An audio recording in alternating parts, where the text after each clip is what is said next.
Bonjour à tous et à toutes, bienvenue sur ma chaîne. On se retrouve aujourd'hui pour une pile à lire un peu spéciale.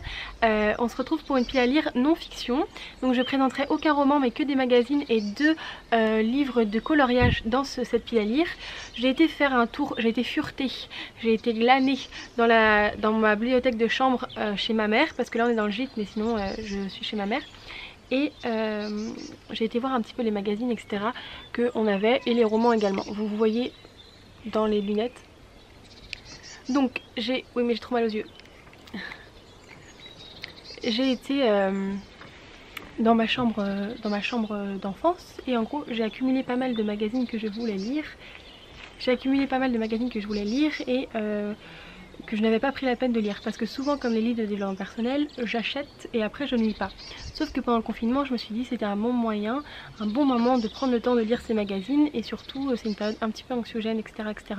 Du coup je trouvais que c'était pas mal justement d'en profiter pour lire parce que j'ai souvent des trucs, mes magazines c'est pas des bibas ou des trucs comme ça, c'est vraiment des magazines de développement personnel ou en tout cas positif attitude, de développement personnel, voilà c'est ça, de développement personnel. Donc les deux premiers petits magazines, c'est mon beau-père, en fait on les récupère à mon beau-père, il lit le Courrier International, donc là c'est deux journaux, ce n'est pas des magazines, c'est deux journaux, on récupère à chaque fois qu'il les reçoit, donc là je crois que c'est les deux derniers il me semble, il parle en tout cas du coronavirus donc c'est plus que d'actualité. Voilà, on les récupère parce que mon beau-père les lit et c'est toujours intéressant de se renseigner, donc voilà, là j'ai les deux derniers que je n'ai pas encore lus, donc ça va être chose faite. Ensuite je voulais continuer avec mes livres de coloriage. En fait pendant très longtemps je n'ai pas compris l'intérêt des livres de coloriage. Enfin au tout début que c'est apparu ça m'intéressait. Après je me suis rendu compte que je coloriais extrêmement mal. Et après je me suis dit c'est trop débile les livres de coloriage. Je trouve ça nul. Et après j'ai vu notamment sur la chaîne de Nina Quill les vrais coloriages des gens qui savent vraiment colorier. Et en fait c'est vraiment de la mise en couleur quoi. C'est super intéressant. C'est comme ceux qui s'occupent des BD. Il y a ceux qui dessinent et il y a ceux qui font la couleur. Et ils font des trucs mais trop beaux. Genre Nina Quill elle fait des fonds avec des paillettes, des dégradés. De l'aquarelle etc qui sont super jolis et en fait c'est pas juste colorier comme moi je faisais vraiment comme un bébé quoi. Donc j'avais acheté à l'époque quand ça m'intéressait la Sula Action, recette japonaise à cuisiner à colorier et en fait je me suis dit j'y arriverai pas du tout autant que Nina Quill à faire parce que je n'ai pas le matériel à dessin qui coûte de qualité en fait. Mais j'ai envie de me mettre au coloriage en essayant de prendre un peu plus ce côté artistique du coloriage. Et d'essayer de faire un peu des dégradés, de prendre ça un peu moins comme un truc de bébé et me mettre un peu comme sur la chaîne de Nina Quill. Donc j'ai celui-là, recette japonaise, et j'ai un autre qui est sur le Japon. Donc là je trouve que c'est des mini coloriages super faciles. Je trouve que dans ce coloriage il n'y a pas assez de détails, c'est des dessins il n'y a pas assez de détails. Moi j'aime bien les toutes petites surfaces à colorier et pas les grandes surfaces planes. Du coup il est un peu... Voilà, je l'aime un petit peu moins. Alors que dans le deuxième, il y a vraiment beaucoup de détails des aliments, etc. Mais là, c'est des cartes détachables et je trouve ça sympa, par exemple, pour envoyer à ma grand-mère parce qu'on essaye de maintenir une correspondance avec ma grand-mère. C'est quelque chose que j'aime bien et puis elle, c'est quelque chose de son époque qu'elle trouve dommage qu'on ait perdu. Du coup, j'aime bien entretenir une certaine correspondance écrite, genre des jolies petites cartes et tout à ma grand-mère. Du coup, je trouve que là, comme idée de faire une carte dessinée, je trouve ça sympa comme petite attention. Donc voilà. Ensuite on va passer dans les magazines de développement personnel. J'ai à peu près essayé tous les magazines de développement personnel quand c'était leur tome 1, leur première parution. Parce que du coup ils sont pas chers en général quand c'est les tomes 1. Mais après il y en a que j'ai continué, il y en a que j'ai pas continué. Parce qu'avant c'était pas cher. Mais maintenant c'est vraiment le prix d'un livre quoi. C'est vraiment 8-10 euros. Entre 8 et 10 euros les magazines. Je vais vous dire les prix à quels je les ai achetés. Mais en général... moi je trouve ça plutôt cher, après je pense qu'il y a énormément de travail derrière, etc. Donc ça doit, je dis pas que ça vaut pas son prix, je dis juste que pour moi c'est un budget assez élevé les magazines, donc quand je les achète, il faut vraiment que, surtout si c'est pour pas les lire, il faut vraiment que ce qu'il y a à l'intérieur m'intéresse. C'est marrant parce que j'ai commencé avec les livres si vous entendez le voisin qui siffle, désolé mais c'est pas un voisin très sympa en plus. Donc j'ai commencé les premiers magazines avec le magazine qui s'appelle Happiness. C'est vraiment mon premier livre de magazine de développement personnel que j'ai eu. Et là ce qui est marrant c'est que dans ma sélection je les ai pas, mais c'est parce qu'en fait je les ai tous lus quand je les avais achetés. Donc je vous le présente pas, mais mes premiers magazines de développement personnel c'est Happiness. Donc là on peut voir qu'il y a celui qui s'appelle Simple Think, je l'avais acheté 5,95 €, je le trouvais pas cher justement parce que vu que tous les magazines commençaient à être dans les prix entre 8 et 10 €, bah, je trouvais que 5,95 € il était pas très cher.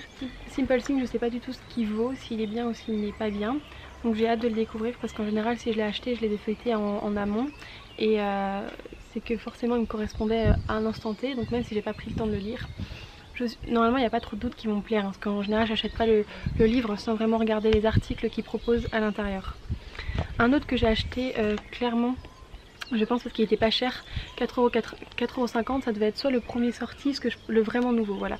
J'achète quand c'est le premier tome parce qu'ils sont moins chers, parce que sur ce coup là, et ben, je ne connaissais pas et je me suis dit c'est bien de découvrir et puis il est pas cher, donc voilà pour les raisons pour lesquelles j'ai pris, même si j'aimais un peu moins le côté, ça fait un peu plus magazine Biba, tout ça, un peu plus féminin, vous savez les magazines féminins, alors que là c'est quand même plus, je sais pas, ça fait plus spirituel et ça un peu plus féminin, mais justement du coup les articles qui sont plus sympas, plus sympas.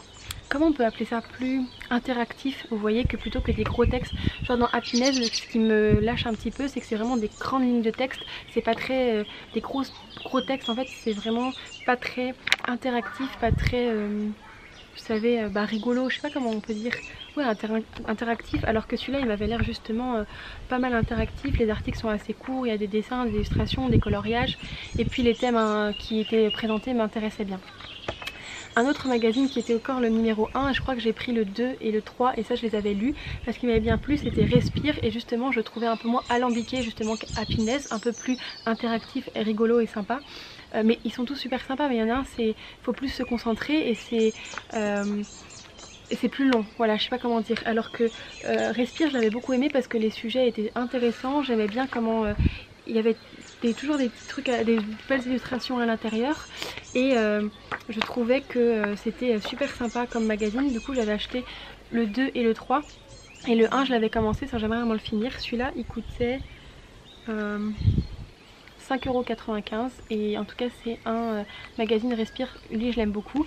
Beat Positive j'en ai jamais vu d'autres, mais en même temps c'est quand je prenais le train dans les trucs de gare que je les voyais. Et Simple Think j'aime vraiment bien.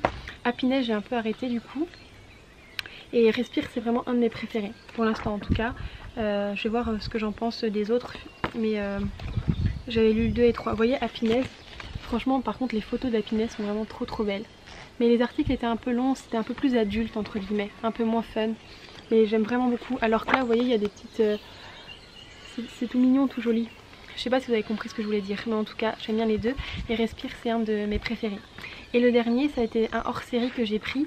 Ma mère elle lisait beaucoup psychologie quand j'étais petite, et là spécial psychologie douce, je crois que c'est Psychologie Magazine, il rentrait parfaitement dans les critères que j'ai des magazines que je veux lire et acheter. Du coup je me suis dit je vais prendre ce hors-série, en plus là je pourrais pas le retrouver quoi. C'est vraiment c'est un hors-série quoi. À moins qu'ils en font plusieurs de cette hors-série, parce que là je vois que numéro 2, hors-série numéro 2, il va y avoir le numéro 1. Bref, en tout cas je l'ai acheté parce que la couverture est trop belle, et qu'en plus ça m'intéressait trop ce qu'il y avait à l'intérieur. Psychologie douce c'est vraiment ce qui m'intéresse. Et vous voyez ces magnifiques dessins à l'intérieur. Donc là je sais pas trop de quoi ça va retourner, mais j'ai vraiment envie de le lire. Peut-être même dans les premiers que je vais lire, parce que lui je l'avais vraiment même pas feuilleté quoi. C'est vraiment, je l'avais acheté vite avant mon train, donc c'est celui je sais le moins de choses dessus, donc peut-être que je vais commencer par celui-là. Voilà pour cette vidéo, cette pile à lire un peu particulière, j'espère que ça vous a plu et merci d'avoir regardé.